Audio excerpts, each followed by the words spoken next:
Hello, and welcome to Ending Physician Overwhelm. I'm your host, Dr. Megan Mello. I'm a family and obesity medicine physician, as well as a certified life coach for physicians.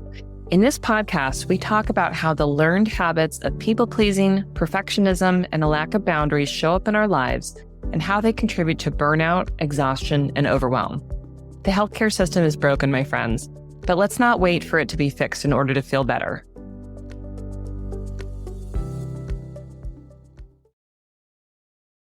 It's going to be hilarious. This was the phrase that I told myself over and over again in preparing for and actually being on the recent middle school trip to Japan as a parent and a chaperone. Imagine being there with 20 middle schoolers, 5 younger siblings, and a total group of about 57 humans trying to travel around different parts of Japan, traveling by train and subway and bus, all the chaos that you can expect, which is such a challenge on someone like myself who's so used to being in charge and a planner. It's going to be hilarious was the thing that got me through.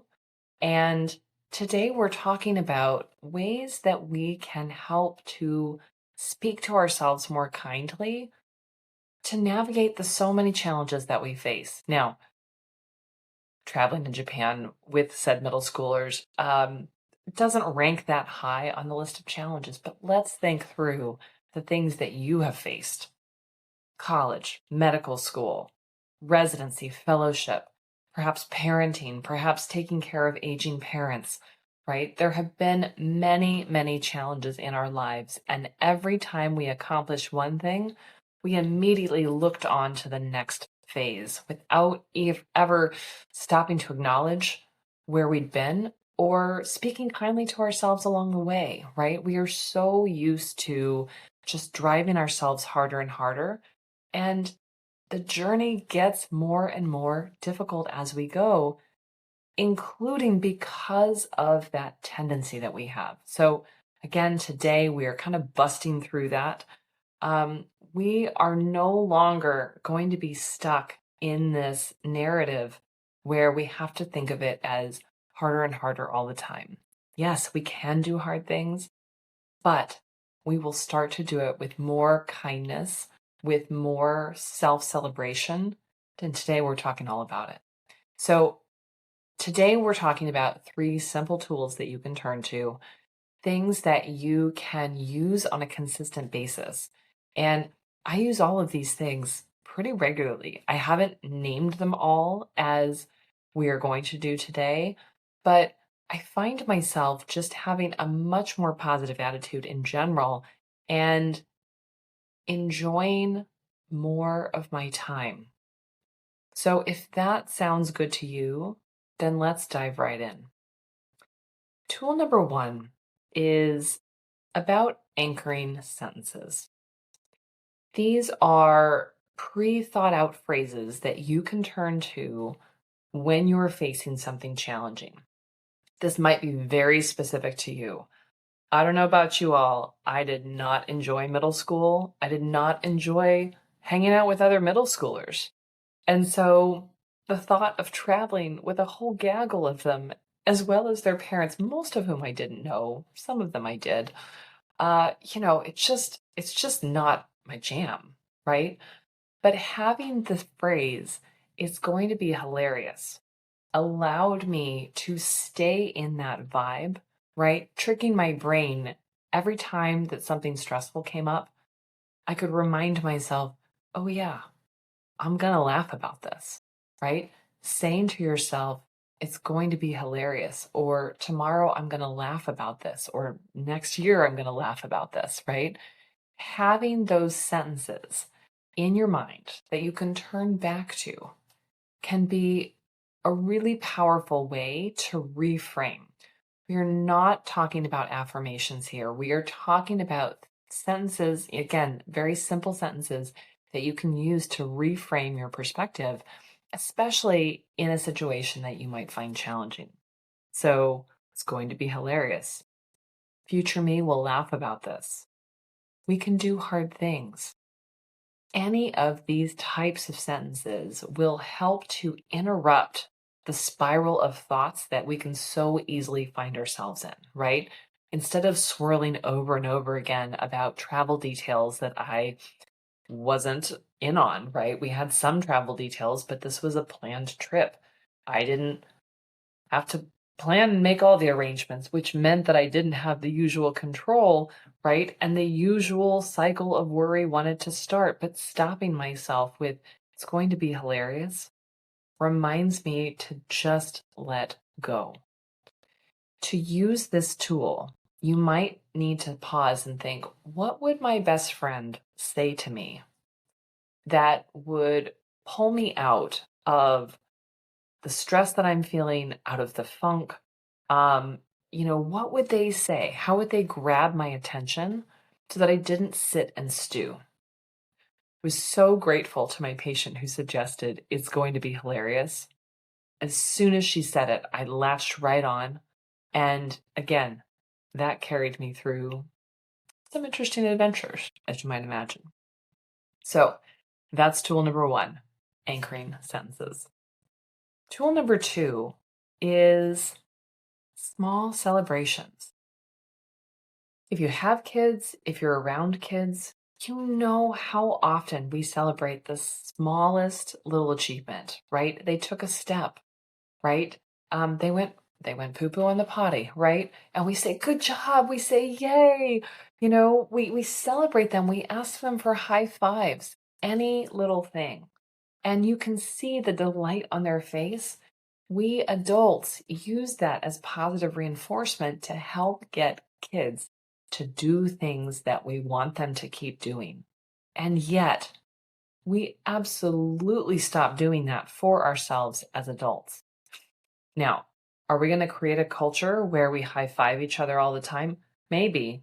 But I'm talking about ways to do this for ourselves that don't necessarily rely on other people's behaviors, right? What if you paused to notice something that was excellent that you did, whether it was big or small, and you just acknowledge it and you say, yay, me. I did that. Good job. High five me, right? When we stop and acknowledge, again, the big and the small, we will create positive reinforcement loops in our brain. I find this is probably the tool that I use the most, where, again, without even thinking about it, I will notice what I've done and I'll be like, yay, I did something great. It's often so little and the language is so simple. It's just good job, yay me. But it helps to give me that little hit of dopamine that helps to reinforce the behavior, that helps to keep me doing the things that I want to do more of. Again, this is a very simple tool. It is something that you can do without anyone noticing it. And if you are struggling right now to think, oh gosh, I don't even know what I would celebrate, let's just pause for just a minute. Did you pack and actually eat a healthy lunch this week? Did you wake up and put on matching socks? Did you get through a really hard conversation or a really difficult day?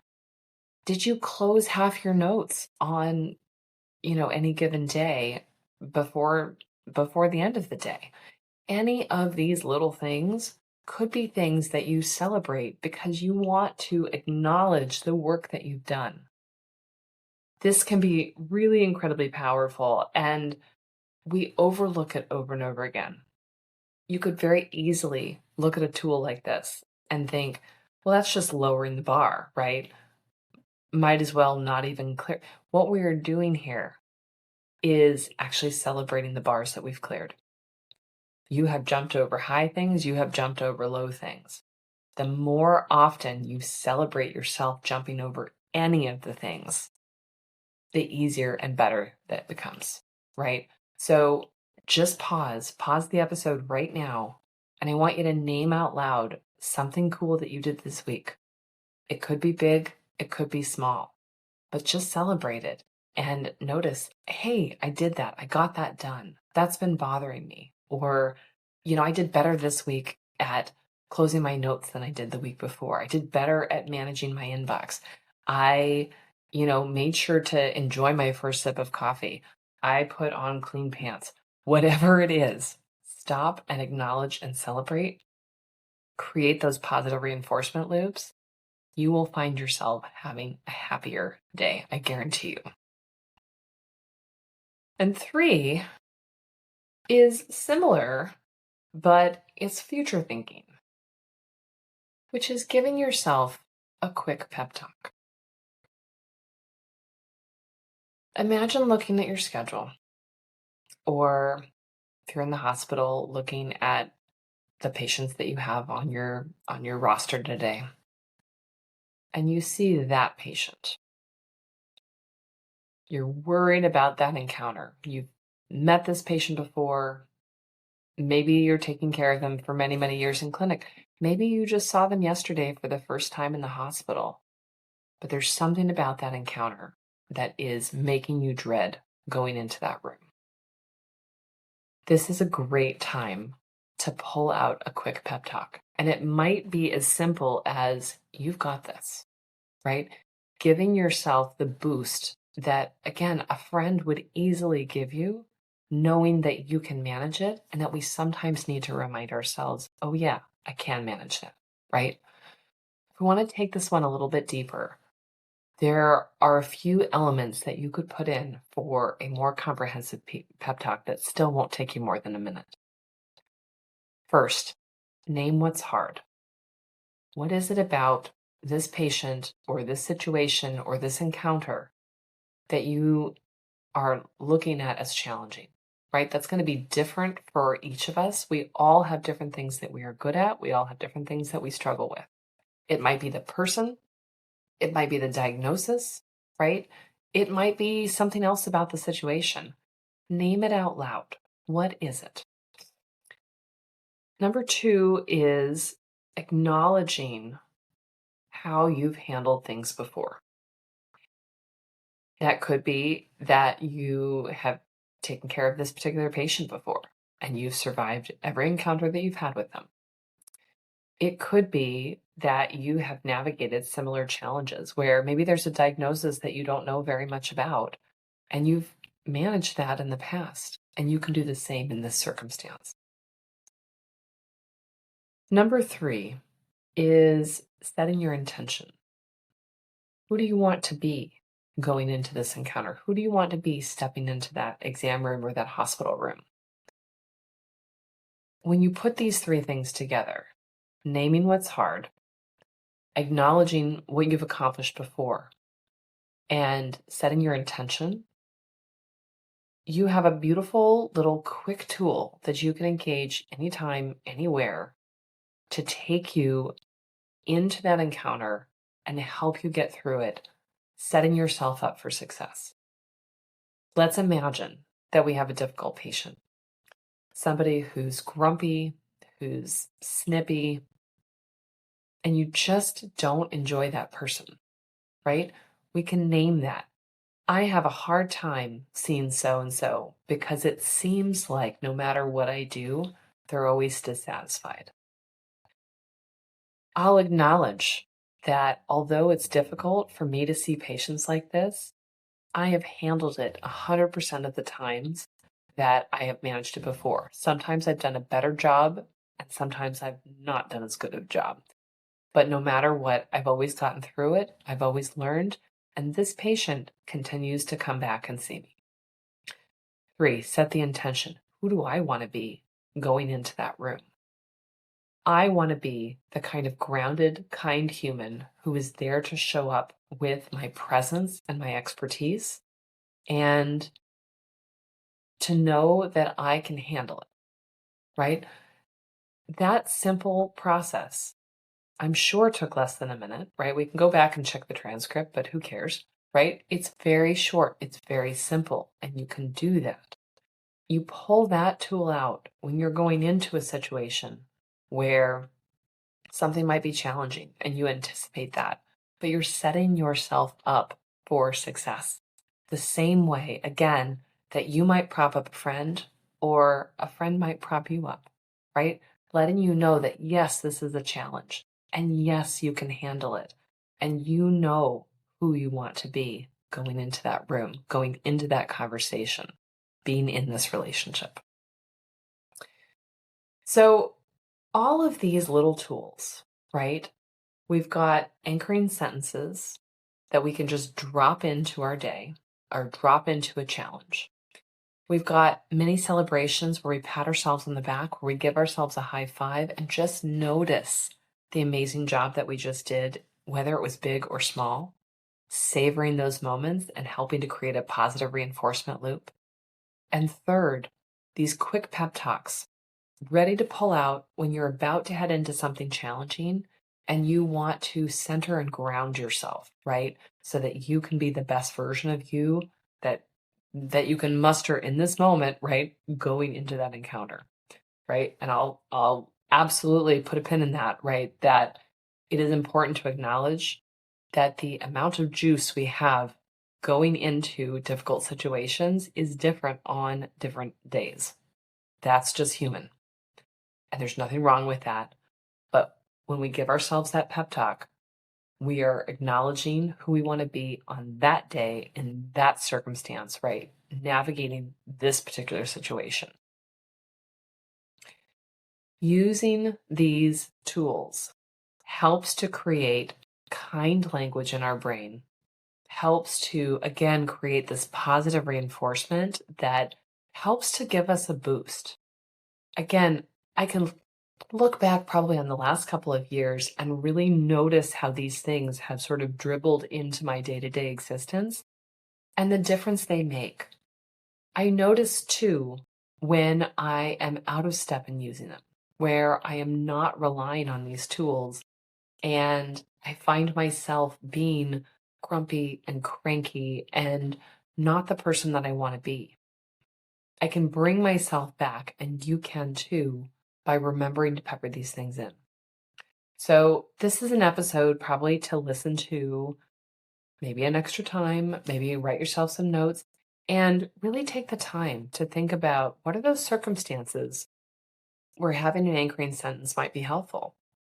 What are the circumstances that I want to start celebrating? It could be something that's very personal, like taking care of your health, big ways or small ways.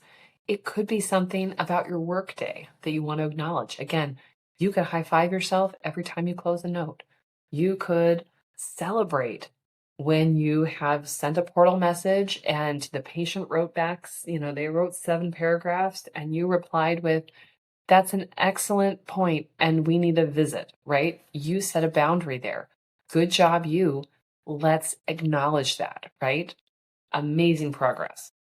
And let's think about those situations where having that language on hand for preparing a little pep talk that you can give yourself before walking into something difficult will make your day better.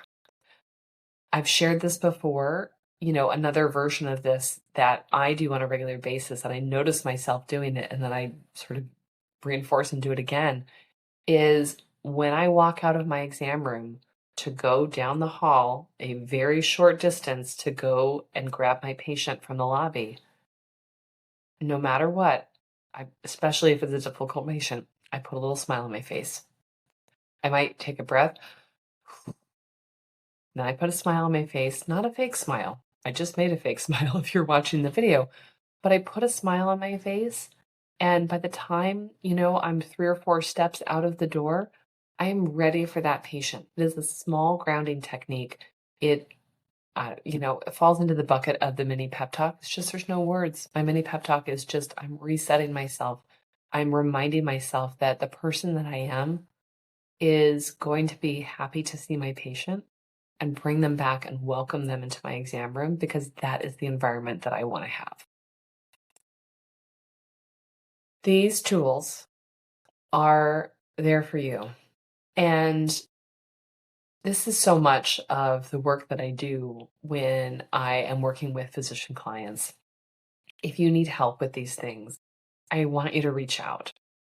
I think about how much good we accomplish when we acknowledge the tough inner dialogue that we've had with ourselves, and we can decide, I want to change that. But if we don't know where to start, then coaching is the most fabulous way that I know to start to practice using the tools to Have an accountability buddy who helps to not only guide you through creating some of these tools for yourself and your own circumstances, but also checking back with you. Hey, how did it go? What worked well? What do we need to tweak, right? Those kinds of learnings can be so incredibly valuable. Um, I'm looking around my desk right now as I'm recording, and I see all the little sticky notes that I have and little things, that I put out here to remind myself. And a lot of my clients end up doing the same because we need more positivity. We need more uplift. We need more things that inspire us. And it's not about being Pollyannish. It's not about glossing over terrible things that are going on in the world or hard things in medicine. Not at all. But it is reminding ourselves that we have a choice. We have a choice in how we speak to ourselves. We have a choice in how we show up. We have a choice to continue doing the work that we do the way that we want to do it. Do we have all of the choices? No. Do we have more choice and agency than we've been acknowledging? I would argue yes. My friends, that is what I have for you today. Again, this might be an episode that you go back and listen to. You might want to take some notes and definitely pause. Pause in each of these and think, how would I use that tool? How am I going to start? How am I going to remind myself? Because it can make such a difference in your day. All right, my friends, until next week, take care.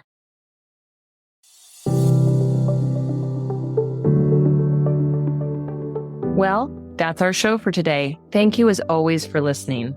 To learn more about my coaching programs, head to www.healthierforgood.com. And if you love this podcast, please drop us a review on iTunes or support the show by clicking the link in the show notes. Until next time, take care.